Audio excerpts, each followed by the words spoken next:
মতিঝিল এলাকার শাপলা চত্বরে হেফাজতে ইসলামের ব্যানারে অবস্থানরত আলেম ওলেমা, মাদ্রাসা ছাত্র, শিক্ষক ও ধর্মপ্রাণ মানুষদের বিতাড়িত করতে গত 5 মে দিবাগত গভীর রাত্রে যে যৌথ অভিযান পরিচালনা করা হয় তা আমাদের জাতীয় জীবনে এক গভীর ক্ষতের সৃষ্টি করেছে।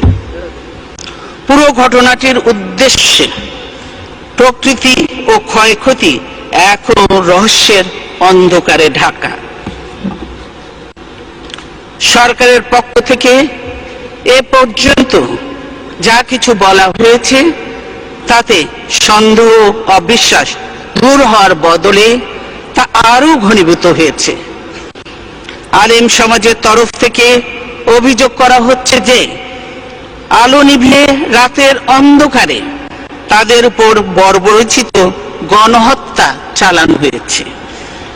তারা অভিযানের যে বিবরণ দিচ্ছেন ও হতাহতের যে সংখ্যা উল্লেখ করছেন তাতে শিউরে উঠতে হয়।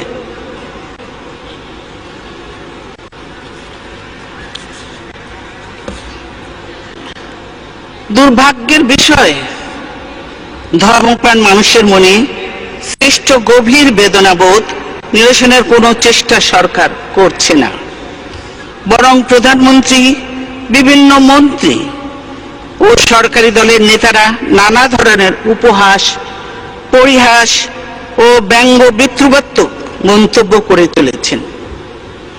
এর পরিণাম কখনো শুভ হতে পারে না। আমরা দেখেছি কিছুদিন আগে বিভিন্ন ব্লগ ও ওয়েবসাইটে এদেশের সংখ্যাগরিষ্ঠ মানুষের ধর্মপবিত্র ইসলাম, আল্লাহ ও মহানবী হযরত মুহাম্মদ সাল্লাল্লাহু আলাইহি সাল্লাম সম্পর্কে এক শ্রেণীর বিপদগামী লোক কুরুচিপূর্ণ কুৎসা রটনা করে। এতে মানুষের ধর্মীয় অনুভূতি আহত হয়। পৃথিবীর কোনো দেশেই এ ধরনের হীন কার্যকলাপ বরদাস্ত করা হয় না। উচ্চ আদালত থেকে এর বিরুদ্ধে কার্যকর ব্যবস্থা নেওয়ার জন্য নির্দেশ দেওয়া হয়। দুঃখের বিষয়, সরকার এ ব্যাপারে কিছুই করেনি। এই ধর্মদ্রোহী ব্লগারদের কেউ কেউ শাহবাগের মঞ্চে নেতৃত্ব দিতে থাকে। সমাবেশের প্রতি সরকারের আনুকূল্য, সার্বিক সহযোগিতা ধর্মপ্রাণ মানুষের মধ্যে ক্ষোভের সঞ্চার করে। তাদের মধ্যে এই ধারণা সৃষ্টি হয় যে সরকার ধর্মদ্রোহী ব্লগারদের পক্ষ নিয়েছে।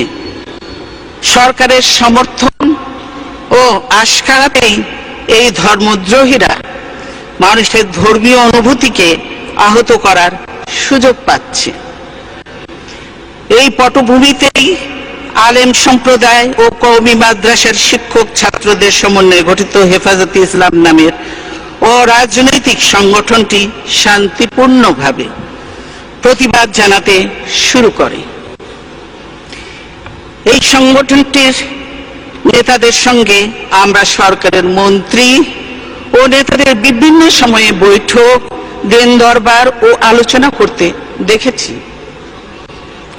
6 এপ্রিল হেফাজতে ইসলামের ঢাকা অভিমুখী লং মার্চ ও শাপলা চত্বরে সমাবেশ কর্মসূচি শান্তিপূর্ণভাবে পালনের জন্য স্বরাষ্ট্রমন্ত্রী তাদেরকে অভিনন্দন জানায়। তিনি তাদের 13 দফা দাবিও বিবেচনার আশ্বাস দিয়েছিলেন। 5 মে হেফাজতে ইসলামের কর্মসূচির দুদিন আগে 3 মে সন্ধ্যায় প্রধানমন্ত্রী কেবল এই সংগঠনের বিষয়ে এক সংবাদ সম্মেলন করেন। তিনি বলেন, হেফাজতের 13 দফা দাবির অনেকগুলো বাস্তবায়ন করা আছে। বাকি দাবিগুলোর মধ্যে যেগুলো যৌক্তিক সেগুলো নিয়েও আলোচনা হবে। এরপর হঠাৎ করে কি ঘটলো তা আজও রহস্যই হয়ে আছে। হেফাজত অনেক আগেই 5 মে ঢাকা অবরোধের কর্মসূচি ঘোষণা করেছিল। 5 তারিখ সেই কর্মসূচি পালনের পর তারা সরকারের অনুমতি নিয়ে ঢাকায় সমাবেশ করতে আসে। এই আসার পথেই নগরীর কয়েকটি পয়েন্টে তারা সরকারি দলের লোকদের বাধার মুখে পড়ে। সরকার সমর্থক সন্ত্রাসী ও আইন শৃঙ্খলা বাহিনীর যৌথ হামলায় অনেকেই হতাহত হয়। সরকারি সূত্রে শাপলা চত্বরের বাইরে মোট 11 জন নিহত হওয়ার কথা স্বীকার করা হয়েছে। সরকারি দলের এই ক্যাডারদের আগে থেকেই কেন জড়ো করে রাখা হয়েছিল তার জবাব পাওয়া যায়নি। শাপলা চত্বরে হেফাজতের মূল সমাবেশ শান্তিপূর্ণ হলেও গুলিস্তান, বায়তুল মোকাররম, বিজয়নগর এলাকায় সংঘর্ষ ও নাশকতামূলক তৎপরতা চলে। সেখানে পবিত্র কোরআন শরীফ সহ বিভিন্ন ধর্মীয় গ্রন্থ পোড়ানো হয়, যানবাহনে আগুন দেয়া হয়, বিভিন্ন প্রতিষ্ঠানে ভাঙচুর ও লুটতরাজ করা হয়।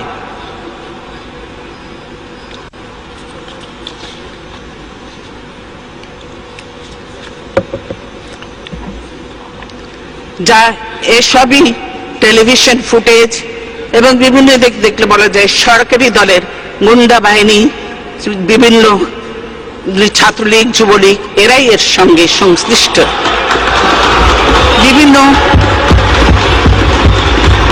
বিভিন্ন বেসরকারি টিভি চ্যানেলে, সরকারি বিভিন্ন টিভি চ্যানেলে সরাসরি সম্প্রচারিত ভিডিও ফুটেজ আওয়ামী লীগের বিভিন্ন সহযোগী সংগঠনের পদবি বেশ কয়েকজনকে এইসব সন্ত্রাসী তৎপরতায় নেতৃত্ব দিতে দেখা যায়। আপনারাও দেখেছেন। উদ্ধত আগ্নেয়াস্ত্র হাতে তাদের হামলার চিত্র বিভিন্ন জাতীয় দৈনিকেও প্রকাশিত হয়েছে। অথচ 5 মে বিকেলে আওয়ামী লীগের সাধারণ সম্পাদক ও মন্ত্রী সৈয়দ আশরাফ এক সংবাদ সম্মেলনে ওই সন্ত্রাসী তৎপরতার জন্য হেফাজতে ইসলামকেই দায়ী করেন। তিনি তাদেরকে রাজাকার আল বদরদের নতুন প্রজন্ম বলে উল্লেখ করে অবিলম্বে ঢাকা ছাড়ার নির্দেশ দেন। অন্যথায় হেফাজত ইসলামকে গর্তে ঢুকিয়ে দেওয়ার হুমকি দেন তিনি। সৈয়দ আশরাফ বলেন, হেফাজতকে দমন করতে আওয়ামী লীগই যথেষ্ট। শাপলা চত্বরে অবস্থানরত নিরস্ত আলেম ওলেমা ও ধর্মপ্রাণ মানুষের উপর গভীর রাতে বিজেপি, র্যাব ও পুলিশের সমন্বয়ে গঠিত যৌথ বাহিনী দিয়ে অভিযান চালানো হয়।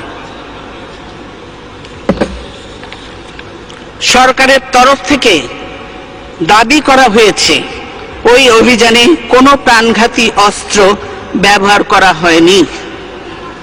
বলা হচ্ছে একটি গুলিও ছোড়া হয়নি। অথচ সংবাদপত্রে প্রকাশিত খবরে জানা যায় যে সেদিন প্রায় 1.5 লক্ষাধিক গোলা বারুদ ব্যবহার করা হয়েছে। হেফাজত দমনে আইন শৃঙ্খলা বাহিনীর 7,500-এরও বেশি সদস্য সরাসরি অংশ নেয়। মানবাধিকার সংস্থা অধিকার তাদের এক সাম্প্রতিক রিপোর্টে বলেছে যে এ পর্যন্ত 61 জন নিহত হওয়ার তথ্য পাওয়া গেছে। বিদেশি বিভিন্ন সংবাদ মাধ্যমেও অভিযানে অনেকের হতাহত হবার খবর প্রচার হয়েছে। সামাজিক যোগাযোগ মাধ্যমেও ভয়াবহ সব ভিডিও চিত্র দেখা যাচ্ছে।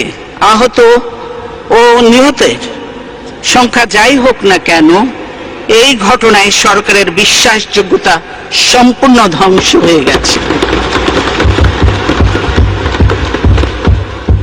কারণ শাপলা চত্বরের অভিযান সরাসরি সম্প্রচারের কারণে সরকার তাৎক্ষণিকভাবে 2টি প্রাইভেট টিভি চ্যানেল বন্ধ করে দেয়।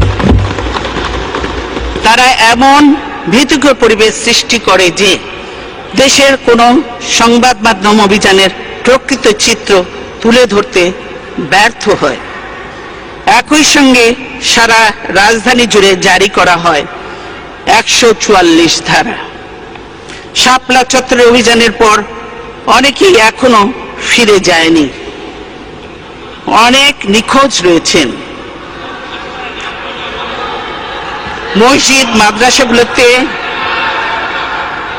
মসজিদ মাদ্রাসাগুলোতে ভীতিকর পরিবেশ বিরাজ করছে। নাম সব আপনাদের কাছেই আছে। এই ঘটনায় আমাদের জাতীয় জীবনে যে বিরল ফাটল সৃষ্টি হয়েছে, কার্যকর পদক্ষেপের মাধ্যমে তার নিরসন ঘটাতে না পারলে জাতীয় ঐক্য ও সংহতি মারাত্মকভাবে ক্ষতিগ্রস্ত হবে।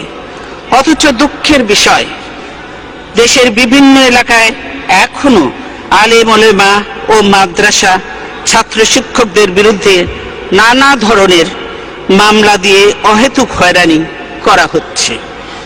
আমরা এই অপরিণামদর্শিতারও আশু অবসান চাই। সংঘাত ও বল প্রয়োগ নয়, বরং আলোচনার মাধ্যমে সমাজের বিরাজমান দ্বন্দ্ব ও দাবি নিরসনের জন্য বারবার আন্তর্জাতিক মহল থেকে সরকারের প্রতি আহ্বান জানানো হচ্ছে।